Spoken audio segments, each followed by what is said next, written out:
পর দিন, মাসের পর মাস আমার সঙ্গে, আমার মতো আরো আলেম ওলামাদের সঙ্গে এমন এমন নির্মম আচরণ করা হয়েছে, ফিরআউন যে আচরণ করেছিল মুসা নবীর সঙ্গে, এবং আজ পর্যন্ত আর কোন জালেমকে কোন নায়েবে নবীর সঙ্গে এমন নির্মম আচরণ করতে দেখা যায় নাই। শেখ হাসিনা আমার সঙ্গে যে আচরণ করেছে, বিনা বিচারে মানুষের উপর জুলুম করে গিয়েছেন।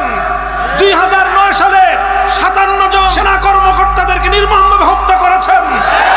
2013 সালে শাপলা চত্বরে অন্যায়ভাবে একতরফাভাবে নবী প্রেমিক হেফাজতে ইসলামের আলেম ওলামাদেরকে ঘুমন্ত অবস্থায়, তাহাজ্জুদরত অবস্থায় পাখির মতো গুলি করে হত্যা করেছেন। আমার নাম নিয়ে বলেছিল কয়েকজন যে মামুনুল হক আসেন খেলি। আমরা তখন বলেছিলাম যে খেলার একটা সিস্টেম থাকে, খেলার একটা সিস্টেম থাকে, সিস্টেম মতো আসেন, খেলবো, অসুবিধা কি?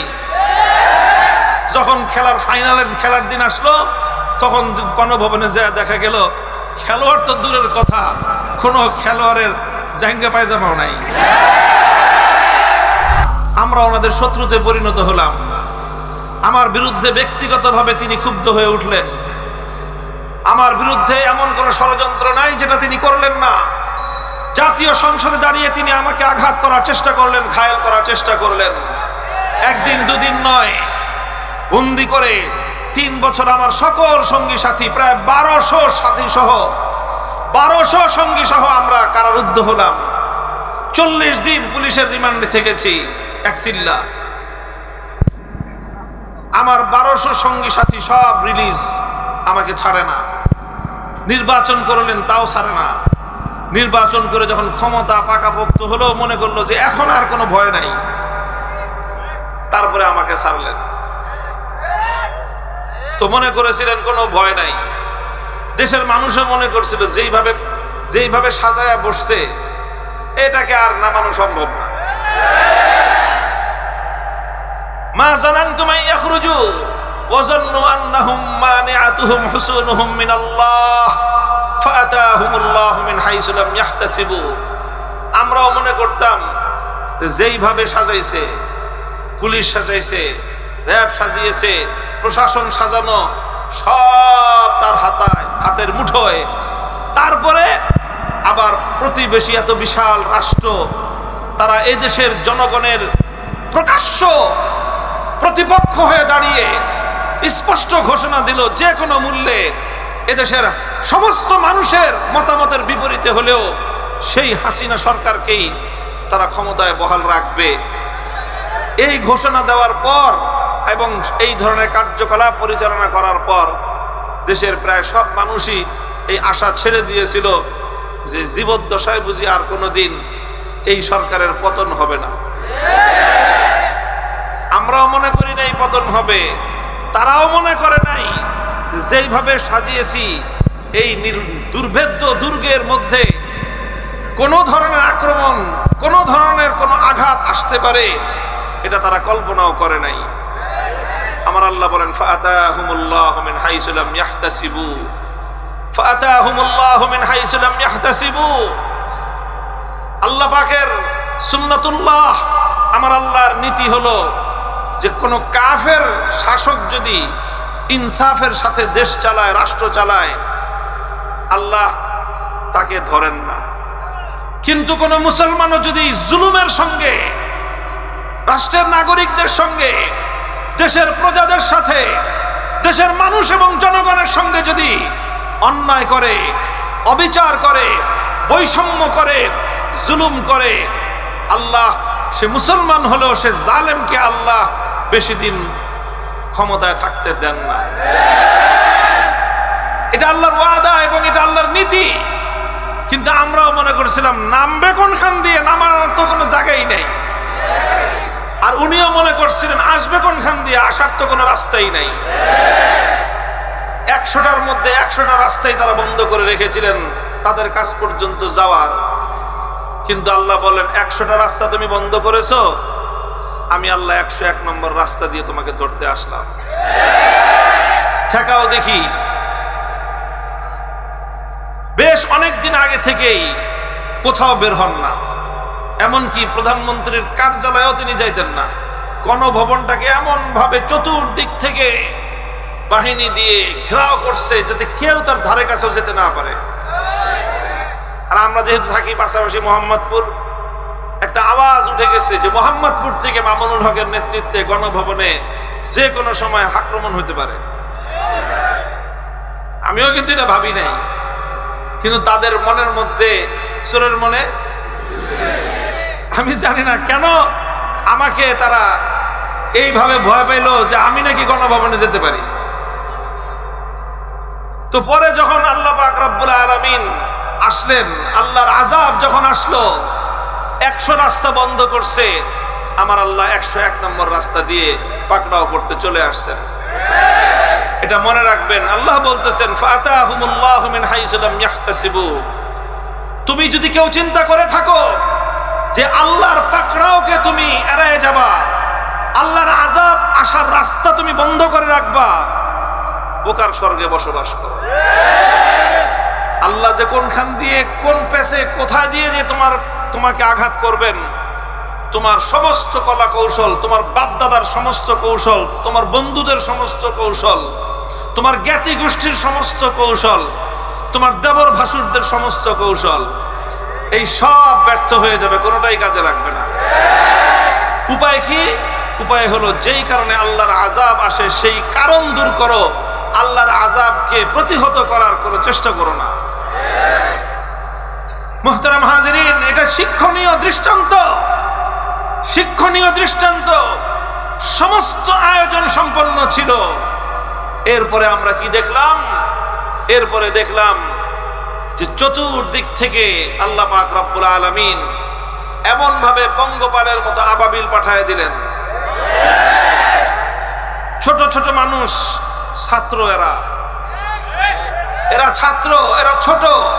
কেউ স্কুলে পড়ে, কেউ মাদ্রাসায় পড়ে, কেউ ইবতেদায়ী মাদ্রাসায়, কেউ প্রাইমারি স্কুলে, কেউ হাই স্কুলে পড়ে, কেউ মাদ্রাসায় পড়ে, কেউ কলেজে পড়ে, কেউ আলিয়া মাদ্রাসায় পড়ে, কেউ ভার্সিটিতে পড়ে, কেউ কওমি মাদ্রাসায় পড়ে। এইভাবে ছাত্র জনতা যখন নামলো, ছাত্র জনতাকে রোধ করার জন্য, তাদেরকে প্রতিহত করার জন্য তারা কি করলেন? তারা হেলমেট বাহিনীকে হাতে পিস্তল দিয়ে নামায় দিলেন। এইভাবে নির্মম ভাবে গুলি করে করে এক একটা সন্তানকে হত্যা করলো। মানুষ প্রত্যক্ষ করলো। যেই টাকা দিয়ে জনগণ রাষ্ট্রের নিরাপত্তা রক্ষা করার জন্য তার ট্যাক্স দিছে, কর দিছে, সেটা দিয়ে হেলিকপ্টার কিনছে। যে হেলিকপ্টার দিয়ে কি করবে? কোথাও আগুন লাগলে সেখানে পানি দিয়ে আগুন নেভাবে। হেলিকপ্টার দিয়ে কি করবে? কোথাও মানুষ আটকা পড়লে দুর্যোগগ্রস্ত সেই মানুষকে সেখান থেকে উদ্ধার করবে। হেলিকপ্টার দিয়ে কি করবে? দেশের মানুষের উপর বাহিরে থেকে কোনো আক্রমণ আসলে সেই আক্রমণ প্রতিহত করা হবে। আর সেই হেলিকপ্টার দিয়ে ঢাকার রাস্তায় রাস্তায়, পাড়ায় পাড়ায়, মহল্লায় মহল্লায় টহল দিয়ে হেলিকপ্টার থেকে গুলি করে ঘরের মধ্যে বাবার কোলে আশ্রয় গ্রহণকারী 3 বছরের শিশুকে হত্যা করা হলো। ঘরের বারান্দায় দাঁড়িয়ে থাকা আমার বোন হত্যাকাণ্ডের শিকার হলো। ঘরের ছাদে, বাড়ির ছাদে পায়চারিরত ছেলে মেয়ে, নারী পুরুষ নির্বিশেষে তারা হত্যা হলো, নিহত হলো। শত শত মানুষ মেরে ফেলা হলো। একটা কথা আমরা ঢাকায় শুনতাম যে শেখ হাসিনার যদি প্রয়োজন হয় 1 লাখ মানুষ মারবে, তবুও সে গদি ছাড়বে না। আপনারা শুনছেন এই কথাটা? এটাই ছিল মানুষের মনোভাব এবং এটাই ছিল তার মনোভাব। আমি কথাগুলি আলোচনা কেন করতেছি? আমি যে কোরআনের আয়াত পড়েছি, এইরকম দৃষ্টান্ত শতাব্দীতে একবার ঘটে, 100 বছরে একবার ঘটে। কয়বার? 100 বছরে একবার ঘটে। এই 2024 সালের 100 বছর আগে, এই গত 100 বছরের মধ্যে আরেকবারই ঘটেছিল 1975 সালে। এই আগস্ট মাসেই 10 দিন পরে ঘটছিল। 15ই আগস্ট, 5ই আগস্ট। 50 বছর পরে আবার ঘটনা ঘটলো। আবার হয়তো 50 বছর পরে ঘটবে। আমরা সতর্ক করতে চাই, শিক্ষা গ্রহণ করার আহ্বান জানাই, নিজেরাও শিক্ষা গ্রহণ করতে চাই। আমাদের সকলের জন্য শিক্ষা গ্রহণ করা উচিত। সেই শিক্ষাটা হলো যে দেখেন, খবরদার কোনো বিষয়ে সীমা লঙ্ঘন করবেন না। ইন্নাল্লাহা লা ইউহিব্বুল মুতাদিন। জায়গায় জায়গায় আল্লাহ বলেছেন, আল্লাহ পাক সীমা লঙ্ঘনকারীকে পছন্দ করেন না, সীমা লঙ্ঘনকারীকে পছন্দ করেন না। আর আল্লাহর কোরআন এবং নবীর হাদিস আরেকটা কথা বলেছে। আল্লাহর নবী বলেছেন, ইত্তাকি দাওয়াতাল মাজলুম ফাইন্নাহু লাইসা বাইনাহু ওয়া বাইনাল্লাহি হিজাব। ইত্তাকি দাওয়াতাল মাজলুম ফাইন্নাহু লাইসা বাইনাহু ওয়া বাইনাল্লাহি হিজাব। আমার উম্মত, মাজলুমের বদদোয়াকে ভয় পাও, ভয় করো, খবরদার মাজলুমের বদদোয়া যেন তোমার বিরুদ্ধে চলে না যায়, মাজলুমের ফরিয়াদ যেন তোমার বিরুদ্ধে আল্লাহর দরবারে উত্তোলিত না হয়। কারণ কোন ব্যক্তি যখন তোমার দ্বারা জুলুমের শিকার হয়ে মাজলুম হয়ে আহ বলে আল্লাহকে ডাকবে, জমিন থেকে আরশ পর্যন্ত তার সেই আর্তচিৎকার পৌঁছতে 1 সেকেন্ড লাগবে না। কারণ মাজলুমের দোয়া আমার আল্লাহর আরশ মধ্যখানে যত পর্দা, আমার আল্লাহ সমস্ত পর্দা সরিয়ে দিয়েছেন। এরপরে কি হয়, মাজলুম যখন বলে, আল্লাহ সে আমার উপর জুলুম করেছে, আমি বিচার চাই, হে আল্লাহ সে আমাকে আঘাত করেছে, আমি তোমার কাছে ফরিয়াদ জানাই, সঙ্গে সঙ্গে আমার আল্লাহ জবাব দেন। হাদিসে কুদসির মধ্যে বর্ণিত হয়েছে, আল্লাহ তখন মাজলুমকে বলেন, লা আনসুরান্নাকা ওয়ালাউ বা'দা হিন। হে মাজলুম, তুমি এই জালেমের কাছ থেকে প্রতিশোধ গ্রহণ করবার শক্তি তোমার নাই, কারণ জালেম অনেক শক্তিধর। এই জন্য তুমি আমার কাছে বিচার দিয়েছ, আমি আল্লাহ তোমার সঙ্গে ওয়াদা করতেছি, অবশ্যই অবশ্যই অবশ্যই। কয়বার? 3 বার বলেছেন আল্লাহ অবশ্যই। লা আনসুরান্নাকা, লামে তাকিদ, নুনে তাকিদ, সাকিলা তাকিদ। 3 বার আল্লাহ বলেছেন অবশ্যই অবশ্যই অবশ্যই আমি তোমাকে সাহায্য করব। আল্লাহ ছাড় দেন, কিন্তু ছেড়ে দেন। অনেক মানুষ আল্লাহর ছাড় পেয়ে তারা মনে করে যে এটা আমার কেরামতি। ফেরাউন সম্পর্কে তাফসীরের কিতাবগুলোর মধ্যে লেখে, ফেরাউনের নাকি 40 দিন পর্যন্ত টয়লেটে যাওয়া লাগতো না। বুঝেন নাই? পেশাব পায়খানা করা লাগতো না। কতদিন? আছে আমাদের দেশে এমন কোন বাপের বেটা? 40 দিন তো দূরের কথা, 40 ঘন্টা থাকলেই তো একটা মানুষ অসুস্থ হয়ে দেখা যাবে যে হাসপাতালে অ্যাডমিট হয়ে যাবে। ফেরাউনের 40 দিন পর্যন্ত পেশাব পায়খানা না করলেও চলতো। সে আল্লাহ পাক রব্বুল আলামিন তাকে এইরকম সুস্থতা দিয়েছিলেন, এরকম সক্ষমতা আল্লাহ তাকে দিয়েছিলেন, সে মনে করছে এটা তো তার কেরামতি, সে মনে করেছিল এটা তার ক্ষমতা। আর ইনাকে আল্লাহ পাক রব্বুল আলামিন নানা সময় নানাভাবে নানা হামলার হাত থেকে বাঁচিয়ে দিয়েছেন। কখনো 88 কেজি, কখনো 96 কেজি, কখনো অমুক জায়গার গ্রেনেড, এটা সেটা নানা কাহিনী। উনি মনে করলেন যে এত কাহিনী যত হয়ে গেছে, যেহেতু এই জমিনে তার চেয়ে বড় ওলি আল্লাহ আর কেউ নেই, এরকম ভেবে বসেছিলেন। আর বিনা বিচারে মানুষের উপর জুলুম করে গিয়েছেন। 2009 সালে 57 জন সেনা কর্মকর্তাদেরকে নির্মমভাবে হত্যা করেছেন। 2013 সালে শাপলা চত্বরে অন্যায়ভাবে একতরফাভাবে নবী প্রেমিক হেফাজতে ইসলামের আলেম ওলামাদেরকে ঘুমন্ত অবস্থায়, তাহাজ্জুদরত অবস্থায় পাখির মতো গুলি করে হত্যা করেছেন।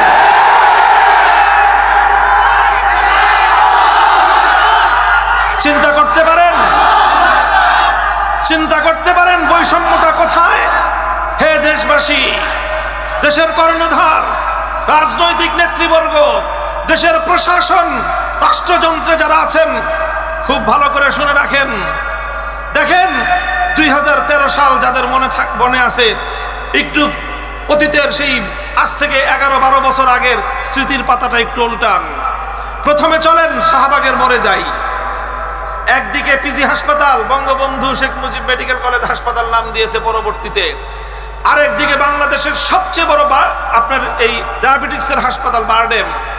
একদিকে বাংলাদেশের 1 নম্বর কেন্দ্রীয় জাতীয় জাদুঘর। এই রকম 3টা গুরুত্বপূর্ণ জায়গার ঢাকার মধ্যে গুরুত্বপূর্ণ একটা মোড়। সেই জায়গায় দিনের পর দিন না, মাসের পর মাস, রাত দিন 24 ঘন্টা পর্যন্ত নর্তকীরা নাচলো, গাইলো, অশ্লীলতার প্রদর্শন করলো। সেখান থেকে আমার নবী মুহাম্মদ আরবি সাল্লাল্লাহু আলাইহি ওয়াসাল্লামের ইজ্জত নিয়ে ছিনিমিনি খেললো। এগুলো করে তারা কি পেল? তারা পেল রাষ্ট্রের পক্ষ থেকে পুরস্কার। আমার নবীকে অকথ্য ভাষায় গালিগালাজ করলো ব্লগার রাজীব হায়দার। তাকে তিনি ঘোষণা দিলেন দ্বিতীয় প্রজন্মের প্রথম মুক্তিযোদ্ধা। নবীজিকে গালি দিয়ে প্রধানমন্ত্রীর চেয়ার থেকে সে পেল প্রথম মুক্তিযোদ্ধার স্বীকৃতি। তারপরে তাদেরকে 2 বেলা করে বিরিয়ানি সাপ্লাই দেওয়া হলো। এইভাবে মাসের পর মাস ঢাকার শহরের প্রাণ কেন্দ্রটাকে অচল করে রাখলো। কেন? তারা সুযোগ পেল, কারণ তারা ইসলাম বিরোধী ছিল। কেন তারা সুযোগ পেল? কারণ তারা আল্লাহর নবীর বিরুদ্ধে বিষোদ্গার করত। এই জন্য তাদেরকে এইভাবে বিরিয়ানি খাওয়ায়, টাকা পয়সা দিয়ে, সব ধরনের ফ্যাসিলিটিস দিয়ে, নিরাপত্তা দিয়ে তাদেরকে অন্যায় অশ্লীলতার আখড়া এখানে চালিয়ে যাওয়ার সুযোগ দেওয়া হলো। আর আমরা আল্লাহর পয়গম্বরের ইজ্জতের হেফাজতের দাবি নিয়ে শুধুমাত্র একটি দিন নয়, বিকাল থেকে 12 ঘন্টার সময় আমাদেরকে দেওয়া হয়নি। পরের দিন ফজর পর্যন্ত আমাদেরকে অবকাশ দেওয়া হয়নি। আমরা শাপলা চত্বরে অবস্থান করলাম। ওই ঘুমন্ত অবস্থায় সারা দেশ থেকে সারাদিন ক্লান্ত অবস্থায় কেউ টঙ্গী থেকে 10-12 কিলোমিটার হেঁটে এসেছে, কেউ গাবতলী থেকে হেঁটে 12 কিলোমিটার 15 কিলোমিটার পায়ে হেঁটে এসে ক্লান্ত শ্রান্ত অবস্থায় নবী প্রেমিকরা রাস্তার উপর শুয়েছিল, কেউ ঘুমন্ত অবস্থায়, কেউ আধা ঘুমা অবস্থায়। ওই অবস্থায় সমস্ত আলো নিভিয়ে ভুতুরে পরিবেশ তৈরি করে সেখানে একটি যুদ্ধ পরিস্থিতি তৈরি করে তাদেরকে একতরফাভাবে হত্যা করা হলো নির্বিচারে। এরপরে হত্যা করা হলো 2014 সালে বাংলাদেশের বিভিন্ন জায়গায় একতরফা নির্বাচন করতে গিয়ে। 2021 সাল বাংলাদেশের স্বাধীনতার সুবর্ণ জয়ন্তী। আমরা বললাম পালন করেন, অসুবিধা নাই, স্বাধীনতা আল্লাহ পাকের নেয়ামত, পূর্ণাঙ্গ না হোক, আমরা পতাকার স্বাধীনতা, মানচিত্রের স্বাধীনতাটুকু তো পেয়েছি, যদিও এটার এই স্বাধীনতাও আমাদের প্রতিবেশীদের কারণে আমরা সুফল ভোগ করতে পারি না। তবুও স্বাধীনতা পালন করবেন, আমরাও করব, ভালো কথা। তবে এই স্বাধীনতার উদযাপন করবার জন্য গুজরাটের কসাই হাজার হাজার মুসলমানদের রক্তে রাঙা সেই খুনি নরেন্দ্র মোদীকে আমরা এই স্বাধীনতা উদযাপনের বিজয় মঞ্চে দেখতে চাই না। এর দ্বারা স্বাধীনতার অনুষ্ঠান মহিমান্বিত হবে না, কলঙ্কিত হবে। শুধু এতটুকু কেন বললাম? এতটুকু কথা কেন বললাম? এই কথা বলার অপরাধে আর ওই যে ভাস্কর্যের বিষয়ে সতর্ক করেছিলাম যে এইভাবে ভাস্কর্য বানায়েন না, ক্ষমতা কারো চিরস্থায়ী না। কোনো একদিন আপনার ক্ষমতা চলে গেলে তখন আপনিও যাবেন, সাথে আপনার ভাস্কর্য তো যাবেই, সাথে আপনার মৃত পিতা তার মান সম্মান যাও ছিল ওটুকু ধুলোই না শুধুমাত্র বাঙালিদের পেশাবের সাথে ভেসে যেতে পারে। এই কথা কেন বললাম? ক্ষুব্ধ হলেন, জুলুম করলেন, আর আমাদের 25 জন সন্তান এবং ভাইকে নির্বিচারে গুলি করে হত্যা করলেন। আসলো 2024 সাল জুলাই মাসের 36 তারিখ পর্যন্ত। কত তারিখ? 29 তারিখ। কেমনে জুলাই মাস হলে আসলে 31 মাস, কিন্তু এদেশের ছাত্র জনতা তারা বলছে জুলাই বিপ্লব। এই জুলাই মাস যাইতে দিব না, যেই বিপ্লব শুরু হয়েছে জুলাই মাস শেষ হয়, তারা আজকে জুলাই মাসের 32 তারিখ, তারপরে বলে 33, তারপরে বলে 34, তারপরে বলে 35, তারপরে ঘোষণা দিল যে ফাইনাল খেলা 36 তারিখ। খেলার ঘোষণা আসলো, আমরা দেখলাম যে একতরফা খেলা হয়। কত মানুষ আগে খেলা খেলবো, আসো খেলি ঘোষণা দিছে। আমার নাম নিয়ে বলেছিল কয়েকজন যে মামুনুল হক আসেন খেলি। আমরা তখন বলেছিলাম যে খেলার একটা সিস্টেম থাকে, খেলার একটা সিস্টেম থাকে, সিস্টেম মতো আসেন খেলবো, অসুবিধা কি? যখন খেলার দিন আসলো তখন গণভবনে যায় দেখা গেল খেলোয়াড় তো দূরের কথা, কোনো খেলোয়াড়ের জাঙ্গা পায়জামাও নাই। মুহতারাম হাজিরিন, কথাগুলো এজন্য বলতেছি, শুধু কটাক্ষ করার জন্য নয়, শিক্ষা গ্রহণ করার জন্য। 50 বছর পর পর এই ধরনের দৃষ্টান্ত আসে, কখনো 100 বছর পরে আসে, কখনো 1000 বছর পরে এরকম দৃষ্টান্ত প্রতিষ্ঠিত হয়। দৃষ্টান্তটা হলো এই, ওয়াসাকানতুম ফি মাসাকিনিল্লাযিনা যালামু আনফুসাহুম ওয়া তাবায়্যানা লাকুম কাইফা ফাআলনা বিহিম ওয়া দারাবনা লাকুমুল আমসাল। এই জালিমরা জুলুম করে করে প্রত্যেকটা জনপদে জুলুমের নিশানা রেখে গেছে। ঘরে ঘরে আজ সন্তান হারা মায়েরা হাজারি, কম করে হলেও 1000 বাংলার সন্তানকে হত্যা করা হয়েছে এই 1 মাসের মধ্যে। 1000 নিরপরাধ মানুষকে গুলি করে হত্যা করা পৃথিবীর ইতিহাসে বিরল ঘটনা। হত্যা করলো ঘরে ঘরে, আর সেই জুলুমের চিহ্ন বিদ্যমান। 1000 তো শুধু নিহত হয়েছে, চক্ষু হারিয়েছে কত শত মানুষ। চক্ষু ইনস্টিটিউটে গেলে চোখের পানি আপনারা কোনো পাষাণ মানুষও ধরে রাখতে পারবে না। তাগড়া তাগড়া যুবক, তাদেরকে কাছ থেকে এই বুলেট ছুড়ে গুলি, চক্ষু লক্ষ্য করে গুলি করা হয়েছে। এত চোখের উপর গুলি লাগে এমন নজির এবং এত বেশি ঘটনা পৃথিবীর ইতিহাসে পাওয়া যাবে না। ঘটনা থেকে প্রতীয়মান হয় যে লক্ষ্য করে চোখের উপর গুলি মারা হয়েছে। এই কারণে বিপুল পরিমাণ সম্ভাবনাময় চোখ অন্ধ হয়ে গিয়েছে, স্বপ্নগুলো ধূলিসাৎ হয়ে গেছে। অসংখ্য সন্তান পঙ্গুত্ব বরণ করেছে, পা কেটেছে, হাত কেটেছে। হাজার হাজার মানুষের শরীরের মধ্যে সারা জীবন এই জুলুম, এই অন্যায় এবং অবিচারের চিহ্ন বাংলাদেশের প্রতিটি অঞ্চলে ছড়িয়ে ছিটিয়ে আছে। গুমের শিকার হয়েছে কত মানুষ আল্লাহই ভালো জানেন। কত মা আজও পর্যন্ত তার সন্তানের আশায় রাতের বেলায় প্রহর গুনতে থাকে যে কখনো তার খোকা এসে দরজায় কড়া নেড়ে বলবে, মা আমি এসেছি। এই অপেক্ষায় অনেক মা এখনো তার সন্তানের জন্য প্রহর গুনতে থাকে। সবাই সান্ত্বনা দেয় যে মা তোমার ছেলে আর আসবে না। সবার মন মেনে গেছে, মায়ের মন তো এখনো মানে না। এই মা যখন আহ করে উঠে গভীর রজনীতে, মা যখন তার সন্তানের অপেক্ষায়, গুম হওয়া সন্তানের অপেক্ষায়, যখন কলিজার ভিতর থেকে আত্মচিৎকার বেরিয়ে আসে, তোমার কেমনে পতন ঘটলো বুঝো না? কেমনে পতন ঘটে বুঝো না? ওই একটা মায়ের একটা আত্মচিৎকার তোমার মতো হাজার ফেরাউন ধ্বংস হওয়ার জন্য যথেষ্ট। ইত্তাকি দাওয়াতাল মাজলুম। হে আমার মুসলমান ভাইয়েরা, হে আমার স্বজাতি, আমি আপনাদেরকে সতর্ক করতে চাই। উসিকুম ওয়া নাফসি বিতাকওয়াল্লাহি তাআলা। আমি আপনাদেরকে এবং আমাকে, আমার স্বজাতি, আমাদের সকলকে এই বিষয়ে সতর্ক করতে চাই। খবরদার, খবরদার করবেন না, জুলুম করবেন না। কখনো যদি কারো সঙ্গে সংঘাত, বিতর্ক, বিবাদ হয়ে যায়, চেষ্টা করবেন বিবাদ শান্তিপূর্ণ উপায়ে মিটিয়ে ফেলবার। যদি নাই মিটে, সংঘাত যদি অনিবার্য হয়ে দাঁড়ায়, প্রয়োজনে মজলুম হবেন, জালিম হবেন না।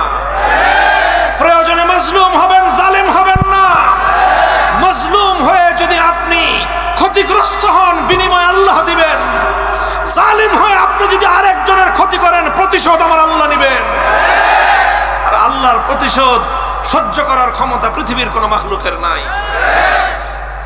মুহতারাম হাজিরিন, আল্লাহ সে কথাই বলছেন, ওয়াকাদ মাকারু মাকরাহুম ওয়া ইনদাল্লাহি মাকরুহুম ওয়া ইন কানা মাকরুহুম লিতাজুলা মিনহুল জিবাল।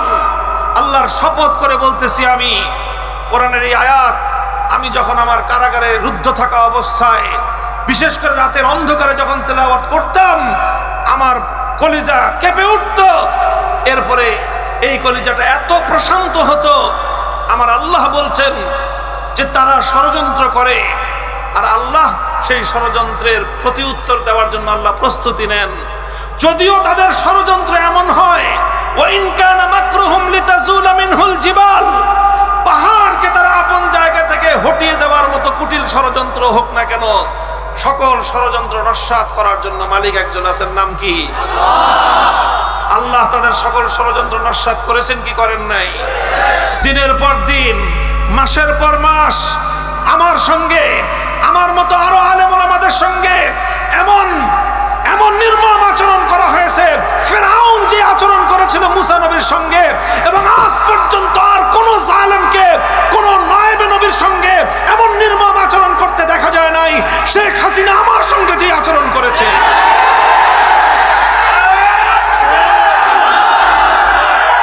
প্রিয় দেশবাসী, এলাকাবাসী, অনেক দীর্ঘ হয়ে গেছে আমার বক্তব্য।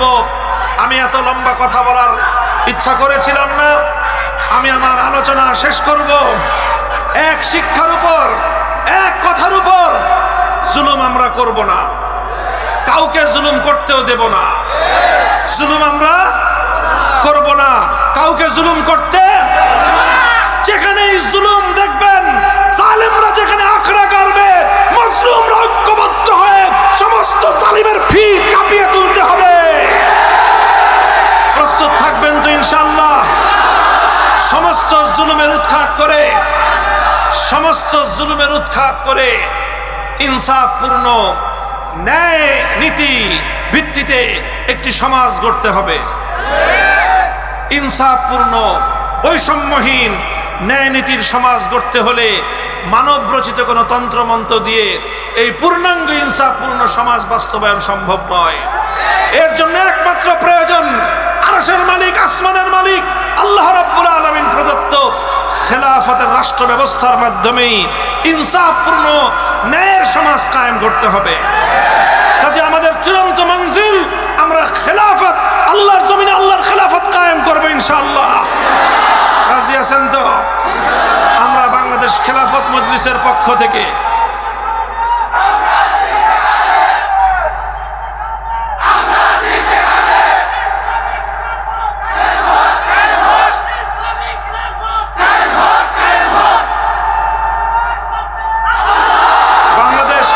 মজলিস, যুবকদের জন্য খেলাফত যুব মজলিস, ছাত্রদের জন্য ছাত্র মজলিস।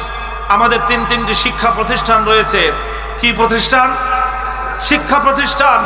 এই সকল শিক্ষা প্রতিষ্ঠানগুলোর মাধ্যমে দেশ গঠনের সৈনিক তৈরি করা হবে ইনশাআল্লাহ। আমি আপনাদেরকে আহ্বান জানাই, আপনারা এতে সামিল হয়ে আমাদের হাতকে শক্তিশালী করবেন। এইভাবে ধাপে ধাপে ইনশাআল্লাহ আমরা আল্লাহর দ্বীনকে বিজয়ী করার মাধ্যমে চূড়ান্ত মঞ্জিল পর্যন্ত পৌঁছব। আমি আমার আলোচনা শেষ করতেছি।